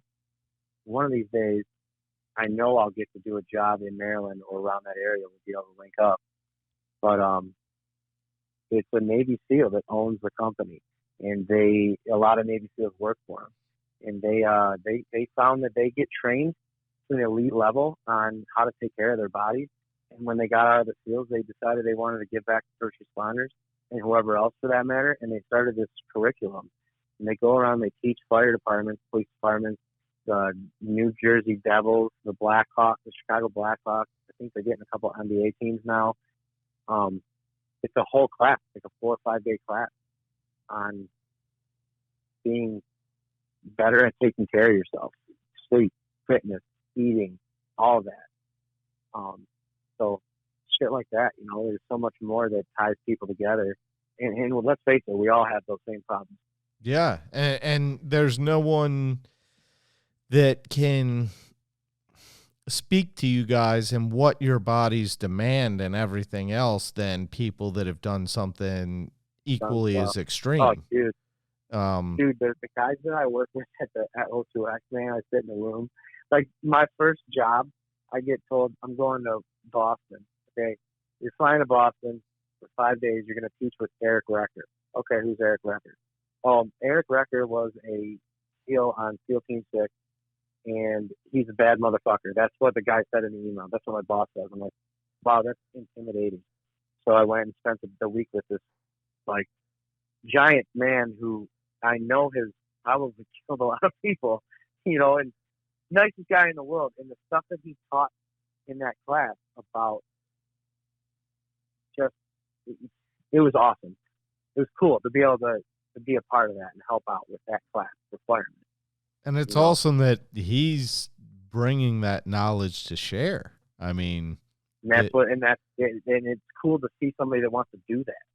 Yeah, it seems like there's a lot of groups like that, like even groups of ex-military that kind of, in their own way, help other soldiers and responders with PTSD in smaller levels than you would think of something on like a state level or something provided by the military itself. A lot of it is done by the individuals that have gone through it and experienced it and know that, they can potentially help and make a difference. Yeah. Like, I mean, example, a lot of people know who Jocko is. I'm sure you've heard Jocko on Jocko Willick, right? Yeah. People like him. There's a guy, James Deering. He has a podcast called Behind the Shield, and that's all it is. He gets Navy SEALs and Green Berets and CIA agents and like the coolest people you can think of on his podcast, and they talk about this. They talk about that kind of stuff and being healthier and just wanting to help out their brothers and sisters that do the same job as them. Which I think is another thing that the outdoors can do. Come out hunting with me. I'm gonna show you something that's gonna help you if you want to. If you're down with it, if you're cool with taking an animal's life for a purpose to eat it. I bet you I'm gonna touch something inside of you where you say, this is helping me. Some people obviously are like, no way, I'm not doing that. Then that's fine, but. And you never know which way the person's going to connect, because there's a lot of things that clicked and connect in the outdoors, whether it be with the person you're with. You get a different kind of bond and friendship with, the guys you hunt with, just like you do the people in your firehouse. You have a different kind of bond. And then in the woods, though, you also get that individual bond with nature. And then, because sometimes there ain't fuck all going on in nature and you ain't with a buddy, you get that individual bond with your individual self. I mean, especially before the time of cell phones, when you are out in the woods, there's a lot of time and a lot of clear headspace to reflect on a lot of shit. And like I've said this before, it's something I really truly believe that I think the greatest bonds in life are formed through shared suffering. And those bonds might be shared between people or nature. And I know you can relate to this. You've gone on hunts alone and you've gone on hunts with people. And those ones that really suck, those are the ones that you form a bond with the person that you were with or the environment that you were in more than the ones that were easy, right? Agreed. Yeah, and that's how for firemen, and I'm sure I was never in the military, so I'm going to assume it's the same. Those guys that you go to those worst fires with, you form a bond with them that you don't even, it just happens. And being, hunting and fishing and going out and sitting in the rain and shit and snow, and you almost form a bond with even just that experience, that memory. You embrace the suck. They're at the same point of suffering you are. And when you know that they're not quitting and they're doing their part like you are, you just kind of now, all right, we're on the same level, at least in this experience, At the end of it, it's, if life was a bucket and you tried to fill it up with stuff and it was negative or positive, at the end of that shit hunt or that terrible fire or that terrible gunfight that you were in or whatever it is that you may be that you suffered through with a person or without, at the end of it, you got through it. It's positive. If you can turn it into a positive and fill that bucket up with more positive experiences and memories, that's good to me. Well, what's weird about that though is, and I'm going to stick to your bucket relation here, is first you got to boil that shit down. Like, because you don't come out of that shitty hunting experience, and I can't speak for you in the fire here, but I think I can kind of make this correlation. Correct me if I'm wrong. But even in the shitty hunt and everything, while you're doing it, it sucks. It's not fun. It's not going into the positive. And when you're first done, it's not fun. It wasn't a positive experience. You're almost dwelling on the negative and everything. And while you're going through it, it's not fun. But it's something about the after and the reflection and the sense of achievement. And like you said, that suffering, and even a shared suffering, that once you boil that shit down, it comes back to something positive to fill that bucket up with positive. But it's weird how those experiences initially, like, a great hunt, it may be cold as fuck and misting and windy and just you dropped your glove and it's overall fucking miserable. And if you don't see a deer, it's just going to be shared as something miserable. But if something good happens, you're going to take that suffering and that shit experience, and it's going to become part of that positive light once you boil that shit down to it. You know what I'm saying? Yep, 100%. You're 100% right. I think you took my analogy and you just made it even better. You did. It's good. That's good stuff. It's just, a weird thing about how it's not fun when you do it. Really, it's the satisfaction and the reflection and the achievement. And like you said, when you share that experience with someone else, and you know you're on the same level of both the suffering and then the shared reward in it, that's what builds a brotherhood, right? Well, and even like deer hunting, if you're deer hunting alone, which most people do, you might be deer hunting alone, but other people are deer hunting too. And you're all suffering through that deer season together, whether it's good or bad or cold and rainy or whatever. You know, we're having a cold one up here. It's actually warm right now, but everybody, you know, when you kill one, you're hitting up your boys, and you're sharing the picture and then sharing the story. And, you know, it is a shared experience, even in the solitude of it. Some of my best, most positive memories that I think of are the ones that I think back, and it's those suffering times that I suffered with somebody else that helped me get through it, and I helped them get through it. And in the end, we figured it out and got it done, you know, whatever it was. Yeah. You know, and it goes for anything. Shared struggle builds character and strength. There's no doubt about that. Yeah. For sure, dude. For sure.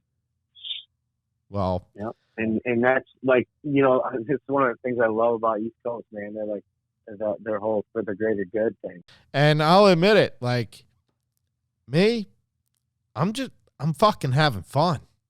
Like my goal is to do what I enjoy doing, and you know, and if people find what I'm doing and sharing and shit entertaining, come along for the fucking ride. Buckle up, hang on, let's do this shit. Let's go. I can't say like that I honestly have a major motive to, you know, promote the greater good. And absolutely, I believe in conservation, and I put toward conservation and, you know, promote it. But I can't say that's like my first initial motive when I go to do things. I guess it's just, since people do occasionally listen to what the fuck I'm saying, I use this platform to talk about and share my knowledge in those things. But I mean, you know, that I definitely have admiration for people that, you know, are about the things that the greater good and things bigger than themselves.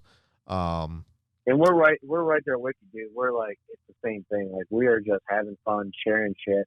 And if we can do it in a positive way and share something good, then hey, that's all the better.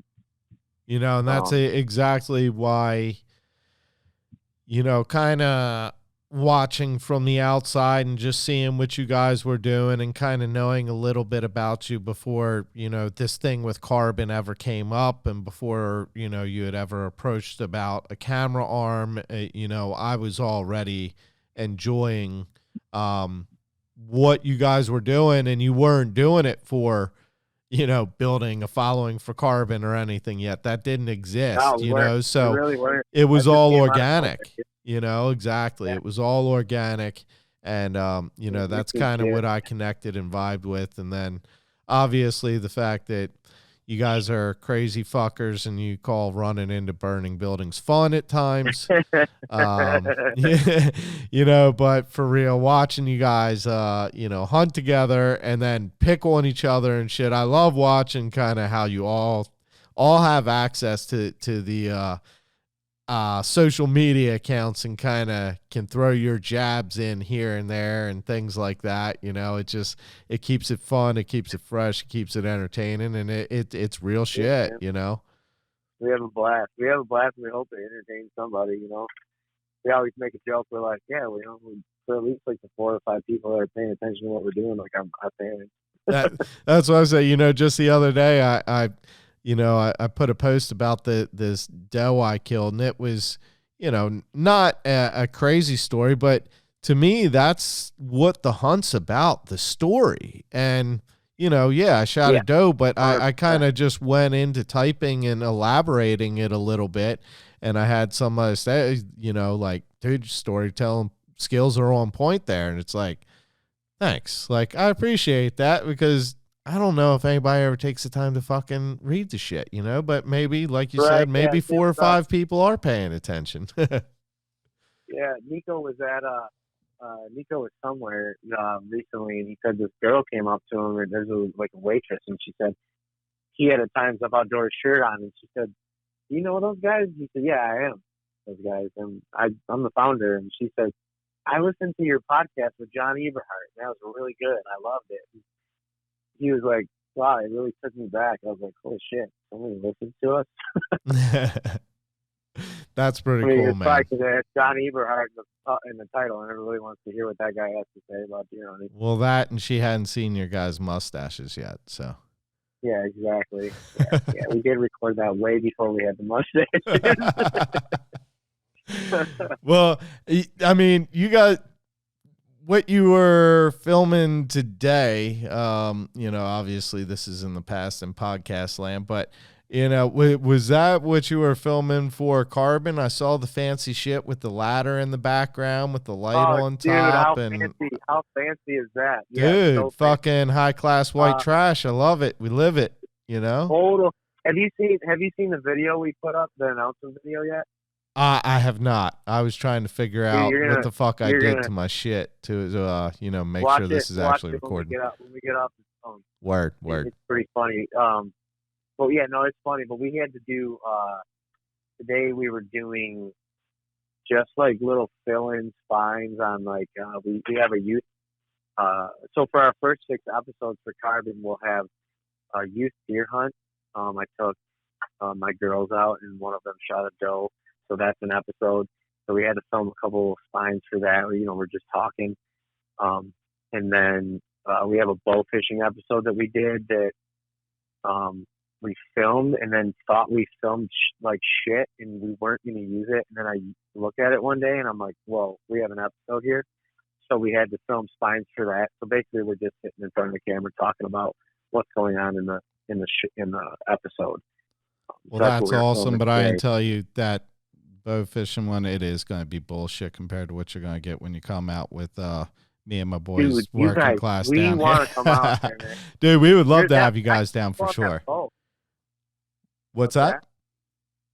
What'd you say? I said we'd love to have you down for sure. Nick is actually, he's getting all the licensing and everything finalized for beginning of the year. And I'm not going to speak for him as far as saying prices, but he is giving a discount for military and first responders and everything, because when we say we appreciate it and we support it, we're not playing that card, as we were just saying, so to speak. No, it's fucking real shit, dude. So that's kind of his way to give back. We'd love to get you down there. Something that we want to do that, and I want to come down there and kill one of those secret deers. Little marsh ghost. Those things. Now that looks like a struggle. It is. Yeah. I listened to your podcast on it. I watched your stuff, and then I watched the Meteor guys made it look easy, but they did very easy. Yeah. If you want to see how shit can really be, on my YouTube, and talking about shit struggle and not fun when it's going on, but still probably my most rewarding, what I consider trophy with quotation mark trophy animal, was the 6-point sickest stag I took public land, and you can find that on my YouTube, The Modern Assassin. But that'll show you the struggle of the shit you're going through out there. It's not pleasant. And D-Rock, he about died on that day. We got his the marsh gives you a fucking a salt marsh shit stomping. You know what I mean? Mother Nature is. It just sounds like a terrible place. The salt marshes. It sounds terrible. But it's fucking beautiful. It's brutal, but it's beautiful. But then the mosquitoes will make you literally it'll make you want to fucking just smother yourself under the salt marsh. Like anything to stop the buzz and to shut them the fuck up and get them off of you. Do you guys use Thermacell? Yeah, but dude, they'll pick up your Thermacell and carry that shit away. They don't give a fuck. It does help. I'm not going to lie. The Thermacell does help. The Thermacell makes it bearable. But terrible. We went up on a bear hunt in Ontario, and it was the same way. Yeah, guys that have been down in the salt marsh horrible. and up there say it's pretty much the same thing. Down here, it's just instead up there you got the mosquitoes and black flies. Down here, it's just the mosquitoes, and they equal the number of the mosquitoes and black flies up there. So, Oh God, dude. yeah, dude, I always say it's the hardest hunt without elevation change. You know, it's only 4 foot of elevation change, which is 3.5 feet underwater or 6 inches of dry land.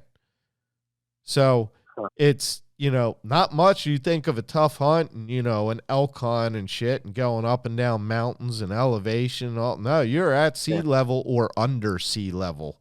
And but it's that struggle that brings that reward, you know, like we were talking about. Yeah. Wow. Those are the best ones. No doubt, dude. No doubt. And I can't wait to see what you guys have captured and put together for Carbon. Do you guys know when that's going to be out yet? Can you release that yet? Yeah, we're gonna drop our 6 episodes on January 1st, and you can binge watch them. And then we'll have 7 more later on in the year, so 13 total for next year. And I really hope that we can. I really like the episodes that we came up with here for the first 6. But our only issue is that we weren't really filming for it because we didn't know it was coming. So we got the notice like a month ago or 2 months ago, and it was like, okay, you have to have this filmed, and it was deer season, and we were like, shit. So filming new episodes and all the stuff that we had done over the year that we didn't really plan to have full episodes of. I think our first 6 are very good. I think the next 7 will be really good because now we know what we're filming for. Whereas we kind of had to like mold the film that we already had to what we needed, whereas now we can film for what we need. You know what I mean? Yeah, for sure. And I like that you guys are putting out 6 from the start so you can kind of, like you said, binge watch it, get a feel for what you guys are doing. That's a good idea. I like that. We'll be putting 2 podcasts per month on there. And some of those podcasts, we've been doing 1 a month. We're going to start doing 2 a month. And some of them will be out. Like, we've done them in the shanty ice fishing. So you'll see us doing that again, which it was just kind of funny because it was the worst podcast to record ever, and it ends up being like one of the most popular ones that we've ever done. So, I mean, we had a generator out on the ice, and we had to run an extension cord to keep the generator far enough away so it wasn't making noise, and it ended up being really cool, though. Probably echoing off the ice and all kinds of shit. Yeah. Well, you've mentioned the podcast quite a bit. Plug it. What's the name of that? Where can people find it and connect with it? Times of Outdoors. Times of Outdoors across the board. Podcast, YouTube, which is YouTube. You're going to find product reviews now that we have Carbon TV, and then some other stuff that won't make it onto Carbon, throughout the year. And then Instagram and Facebook. It's all Times of Outdoors. TimesofOutdoors.com. You can go on there. There's a tab for our podcast. You can listen to it there, or you can go on iTunes, type in Times of Outdoors on iTunes. If you do that, please give us a 5-star rating because it helps us. And then it's on Spotify as well, and I think like Google Play or something like that. That's awesome, dude. Well, we're getting in close to 2 hours. I'm going to have to jump on with you guys sometime on your podcast. Yep. But now everybody. We wanted to save that for Carbon. Say again? We wanted to save getting you on for one of the episodes that will be going on Carbon, which won't start until January. So. Oh, fuck yeah. Let's do it. I'm down. Cool, man. But yeah, good, I'm really thankful that, you took time. I know you're either busy with the firehouse or with the family. So, again, we were going to try to get more than one of you guys from the firehouse and Times Up Outdoors on, but I'm glad you could get on, and I definitely want to get you guys on to trade some stories. We didn't get into any specific stories, and that's one of the things that I kind of wanted to ask you about to get into the intensity. Kind of same with hunting. You want to hear some of the details and some of the, the shit that gets your blood going. So we're going to have to save that for next time I get you on here. Dude, we'll do it again for sure. I'll come on anytime you want. Fuck yeah, man. We're going to make it happen. Definitely excited to see what you guys got coming out. And with that, we're going to head and close this episode of Kills It Out. Make sure you check out Time's Up Outdoors, Instagram, all the other social media. You were born primal. Make sure you keep up with them. Make sure you show support and show love for your local fire department responders. Remember, these guys and gals, they're out there for you. There is a reason they are there.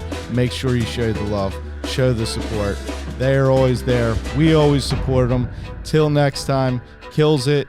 And again, you never know when time's up.